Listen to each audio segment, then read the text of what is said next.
Elect کر کے بھیج رہے ہیں وہاں پہ.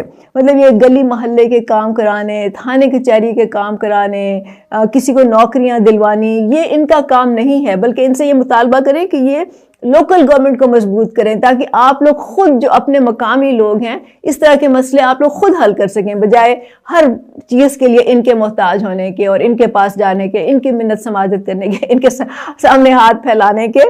یہ کام آپ کے آٹومیٹیکلی ہو جائیں آپ کے لوکل نمائندوں کے تھرو. جب ہم قانون سازی کی بات کرتے ہیں تو اس میں کیا شامل ہوتا ہے؟ اس میں جو قانون ہوتا ہے جو یہ لوگ بناتے ہیں, اس کا مقصد یہ ہوتا ہے, خاص طور سے اس کا جو معاشی پہلو ہوتا ہے, مطلب یہ جب بجٹ بناتے ہیں, جب یہ معاشی پالیسی بناتے ہیں, تو اس کا امپیکٹ عام لوگوں پہ ہوتا ہے ڈائریکٹلی. تو میں آپ کو یہ بتاؤں گی کہ جو برابری پارٹی پاکستان اس وقت کہہ رہی ہے کہ کم از کم آمدنی جو ہے وہ 1 لاکھ ہونی چاہیے.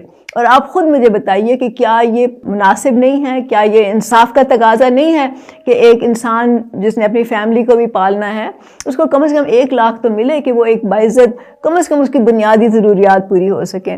تو یہ آپ نے مطالبہ, اور اگر آپ کو یہ کہیں نا کہ یہ پاسبل نہیں ہے تو پھر آپ ان سے پوچھیں کہ اچھا وہ جو بڑے اعلیٰ افسران ریٹائر ہوتے ہیں, ابھی جو جج صاحبان جو ریٹائر ہوئے ہیں, ان کو کیسے ایون کہ ریٹائرمنٹ کے بعد بھی ان کو لاکھوں کی تنخواہیں اور مراعات کیوں ملتے ہیں؟ تو اگر وہ پاسبل ہے تو پھر اس کو بھی پاسبل بنانا چاہیے اور یہ ان کی ذمہ داری بنتی ہے. آپ مطالبہ کریں کہ لینڈ ریفارم ہو اس ملک میں. جب تک لینڈ ریفارمز نہیں ہوں گے, جب تک وڈیرا شاہی کا خاتمہ نہیں ہوگا, جب تک یہ جو فرسودہ قبائلی سرداری نظام ہے اس کا خاتمہ نہیں ہوگا, ملک خوشحال نہیں ہو سکتا, ملک ترقی نہیں کر سکتا, اور آپ لوگوں کی زندگیاں بھی بہتر نہیں ہو سکتی. تو آپ پوچھیں اپنے نمائندوں سے کیا وہ اس کی حمایت کرتے ہیں, کیا وہ جب اسمبلی میں جائیں گے تو وہ لینڈ ریفارمز کا بل پیش کریں گے اسمبلی میں یا نہیں کریں گے. اس سے آپ کو پتہ چل جائے گا کہ ان کا انٹرسٹ کدھر ہے, کیونکہ موسٹ آف دیم, ان میں سے جو زیادہ تر لوگ ہیں, ان کی زمینیں ہیں, جائیدادیں ہیں, تو یہ نہیں کریں گے. لیکن ہم سمجھتے ہیں کہ یہ بہت ضروری ہے, اس پہ لینڈ ریفارمز ہونے چاہیے اور زمین پہ ایک جامع پالیسی بننی چاہیے. آپ ان سے یہ پوچھیں اور یہ مطالبہ کریں کہ جس طرح کی سہولتیں, جس طرح کی جو فیسلٹیز ہیں, جس طرح کے جو اپرچونٹیز ہیں, وہ جس طرح کی ان کو ملتی ہیں, ان کے بچوں کو ملتی ہیں, اس طرح کی آپ کو کیوں نہیں مل سکتی. مطلب جس طرح کے اسکولوں میں ان کے بچے جاتے ہیں, آپ کے بچے کیوں نہیں جا سکتے؟ جن ہسپتالوں میں یا جن فیسلٹیز میں ان کا علاج ہوتا ہے, آپ کا کیوں نہیں ہو سکتا؟ آپ کو کیوں بار بار ہسپتالوں کے چکر کھانے پڑتے ہیں, دھکے کھانے پڑتے ہیں, کسی کی سفارش لینی پڑتی ہے, پھر آپ کا کام ہوتا ہے؟ یہ آپ کا ایز اے شہری آپ کا رائٹ بنتا ہے. تو آپ ان سے یہ مطالبہ کریں کہ جو فیسلٹی ان کو جس معیار کی ملتی ہے, آپ کا بھی حق ہے کہ آپ کو اسی معیار کی ملنی چاہیے. ان سے یہ بھی پوچھے گا کہ اگر وہ جیت گئے, جو اسمبلی میں, صوبائی اسمبلی میں, قومی اسمبلی میں جو نمائندے جو امیدوار جیت کے جاتے ہیں, ان سے پوچھے گا کہ ان کو کتنی مراعات ملتی ہیں, ان کی کیا تنخواہ ہوتی ہے, ان کو کس قسم, مطلب کون کون سی چیزیں مفت ملتی ہیں, ان کو کیا گاڑی ملتی ہے, ان کو کیا ڈرائیور ملتا ہے, ان کو سیکیورٹی ملتی ہے. اس سے آپ کو پتہ چل جائے گا کہ ان کا جو لائف سٹائل ہے, ان کا جو طرز زندگی ہے, اس کا جو لیونگ سٹینڈرڈ ہے, وہ کہاں ہے اور آپ کہاں ہیں. اور اس میں اتنا فرق نہیں ہونا چاہیے, کیونکہ یہ آپ کا ٹیکس کا پیسہ ہوتا ہے جس سے یہ سب چیز ان کو ملتی ہے. تو یہ ان سے پوچھیے گا ضرور. جس کو بھی آپ منتخب کرتے ہیں, جس امیدوار کو بھی, آپ اس کے اثاثوں کا ریکارڈ رکھیں. آپ دیکھیں کہ منتخب ہونے سے پہلے اس کے پاس کیا کیا کچھ تھا, اور منتخب ہونے کے بعد اس کے اثاثے کتنے بڑھے. اب یہ ایک پرابلم تو ہے, کیونکہ بہت سے اثاثے تو یہ لوگ شو ہی نہیں کرتے, اور اٹ از ناٹ پاسبل, اس ملک میں یہ بالکل ممکن نہیں ہے کہ کرپشن کو آپ ثابت کر سکیں, کیونکہ ظاہر کرپشن تو ہوتی ہے, وہ تو آپ کو پتہ چل جاتا ہے کیونکہ ان کے اثاثے بڑھتے چلے جاتے ہیں. لیکن یہ بھی یاد رکھیں کہ بہت سے اثاثے جو ہیں, بہت سے ان کے پاس قانونی طریقے ہیں, مطلب ان کے پاس لیگل ویز ہیں جن کے تھرو یہ اپنی دولت بڑھاتے ہیں. تو وہ آپ کبھی بھی آپ کورٹ میں پروو نہیں کر سکتے, ان کے پاس لوپ ہولز ہوتے ہیں. اور اسی لیے آج تک پاکستان میں کوئی کرپشن پہ کسی کو اصل میں کسی کو سزا نہیں ملی. ملتی بھی ہے تو وہ آپ دیکھ لیجئے نکل جاتے ہیں, کسی نہ کسی طرح وہ قانون کے شکنجے سے نکل جاتے ہیں, بری ہو جاتے ہیں, ان کو دوبارہ سے سوسائٹی میں بھی وہی مقام مل جاتا ہے, سیاست میں بھی وہی مقام مل جاتا ہے. انہوں نے تو جیلیں بھی کاٹی ہوئی ہیں, لیکن کس پہ آج تک ثابت ہوا؟ نہیں ثابت ہو سکتا. جب ہم تعلیم اور علاج کی بات کرتے ہیں اور ہم کہتے ہیں کہ ہر شہری کا حق ہے کہ اس کو مفت تعلیم اور علاج ملنا چاہیے، تو اس کا یہ مطلب نہیں ہے کہ ہم ان سے کوئی خیرات مانگ رہے ہیں. اس کا مطلب یہ نہیں ہے کہ ان کو اسکالرشپس دیے جائیں، ان کو ہیلتھ کارڈ دیے جائیں اور اس طریقے سے گھما پھرا کے ان کو چکر دلا کے کسی کو ملے یہ فیسلٹی کسی کو نہ ملے، اس کو اپنے پولیٹیکل فائدے کے لیے استعمال کیا جائے. اس کا بالکل سٹینڈرڈ طریقہ یہ ہے جو کہ ترقی یافتہ ملکوں میں، یورپ میں ملکوں میں ہوتا ہے، کہ آپ سرکاری جو ادارے ہیں، جو تعلیم کا نظام ہے، جو صحت کا نظام ہے، آپ ان کو بہتر بنائیں اور یہ ڈیمانڈ کریں کہ جہاں پہ آپ جاتے ہیں علاج کرانے کے لیے وہاں پہ آپ کے منتخب نمائندے کو بھی وہیں پہ جانا چاہیے، اعلیٰ افسران کو بھی وہیں پہ جانا چاہیے. جب یہ وہاں جانا شروع ہو جائیں گے نا تو پھر آپ دیکھیے گا کہ وہاں کا نظام فوراً بہتر ہو جائے گا. تو یہ آپ کو ڈیمانڈ کرنی چاہیے اپنے نمائندوں سے. اس وقت الیکشن کمیشن کے اعداد و شمار کے مطابق پاکستان میں ووٹرز کی تعداد 128.5 ملین ہے اور اس میں جو یوتھ ہے وہ تقریباً 44.22 یعنی 44.2 کے قریب ہے، فیصد کے قریب ہے. تو یوتھ کی ایک بہت بڑی تعداد ہے جو اس وقت، اور انفیکٹ پچھلے جو الیکشن تھے 2018 کے اس کے مقابلے میں 10 ملین زیادہ ہیں اس وقت. کسی بھی ملک کے لیے اس کے جو ینگ پاپولیشن ہوتی ہے، جو یوتھ ہوتا ہے، اس کی تعلیم، ٹریننگ، روزگار، یہ چیزیں جو ہیں یہ ایک بہت ہی اہم کردار ادا کرتی ہیں.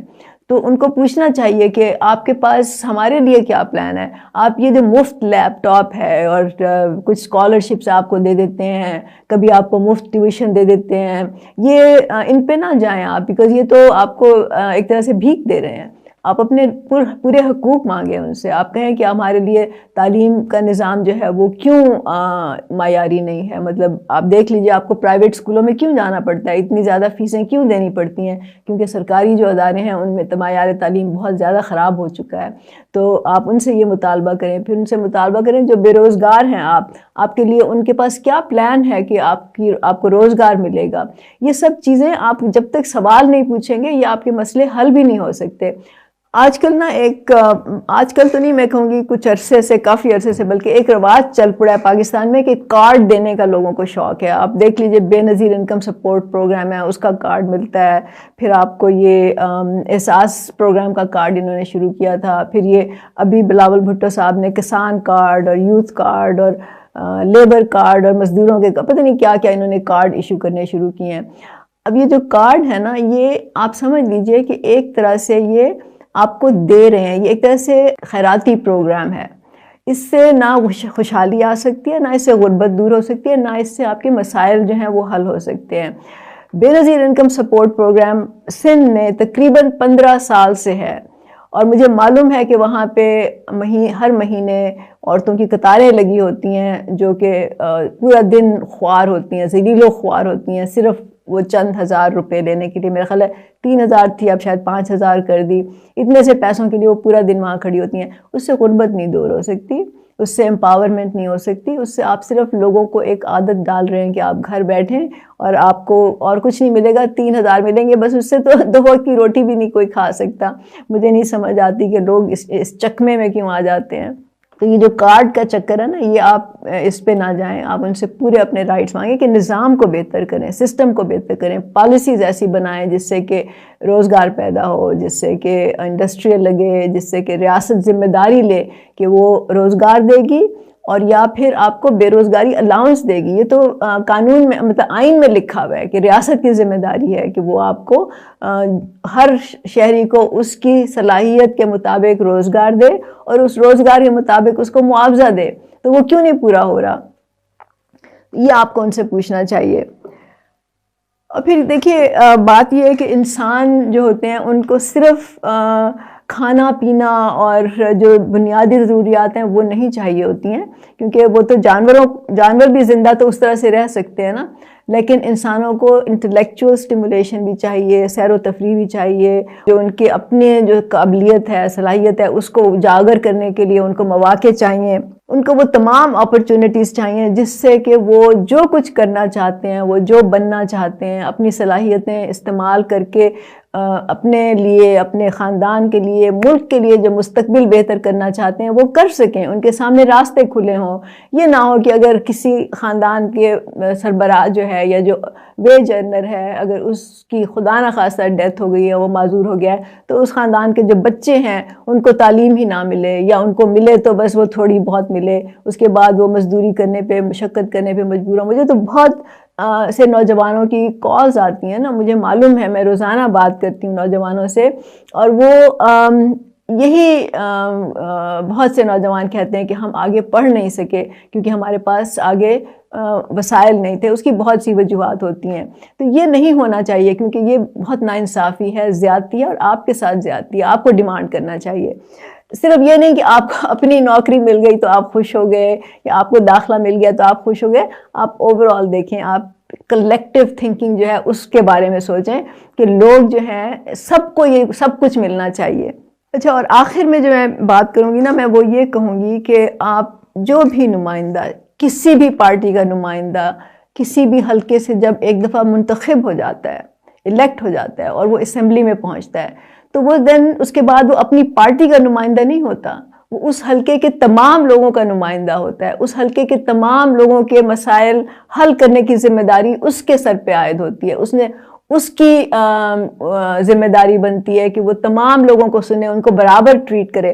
یہاں پہ میں دیکھتی ہوں کہ اس میں بھی پالیٹکس ہوتی ہے. جو الیکٹ ہو جاتے ہیں وہ اپنے جو پارٹی کے لوگ ہیں بس ان کو ہی فائدہ دیتے رہتے ہیں، ان کی ہی بات سنتے ہیں، اور جو ان کے مخالف لوگ ہوتے ہیں، بلکہ بعض جگہ تو مجھے معلوم ہے، خاص طور سے کراچی میں، سندھ میں تو میرا ایکسپیرینس ہے کہ جو اپنے مخالف ہوتے ہیں ان کے لیے مزید مشکلات پیدا کی جاتی ہیں. مطلب ان کے لیے پانی بند کر دیں، یا ان کے اس طرح کے مسئلے پیدا کر دیے جاتے ہیں ایز اے پنشمنٹ کہ انہوں نے اس کو سپورٹ نہیں کیا. تو یہ اس طرح کی سیاست اب ختم ہو جانی چاہیے.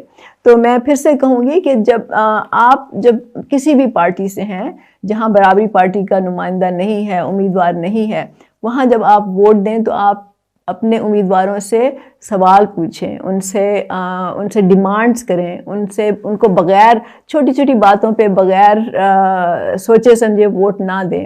اور جب ایک دفعہ الیکٹ ہو جاتے ہیں تو آپ ان کو چھوڑ نہ دیں، کیونکہ یہاں پہ تو بہت جگہ ایسا ہوتا ہے کہ لوگ ووٹ لے لیتے ہیں، الیکٹ ہو جاتے ہیں، اور اس کے بعد وہ 5 سال تک یا 4 سال تک جب تک ان کی حکومت ہوتی ہے وہ شکل ہی نہیں دکھاتے. آپ ان کے ساتھ کانٹیکٹ میں رہیں، ان سے پوچھیں کہ ہم آپ سے کانٹیکٹ میں کیسے رہ سکتے ہیں. ان سے نمبر مانگیں کہ اگر ہمیں کوئی مسئلہ ہو گیا تو ہم کس سے رابطہ کریں گے، کون ہماری سنے گا، ہمارے مسئلے کون حل کرے گا.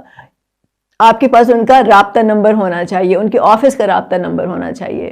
تو یہ ساری باتیں سوچ سمجھ کے آپ اس دفعہ الیکشن میں حصہ لیں اور ووٹ دیں، اور پاکستان کو ایک خوشحال ترقی یافتہ ملک بنائیں.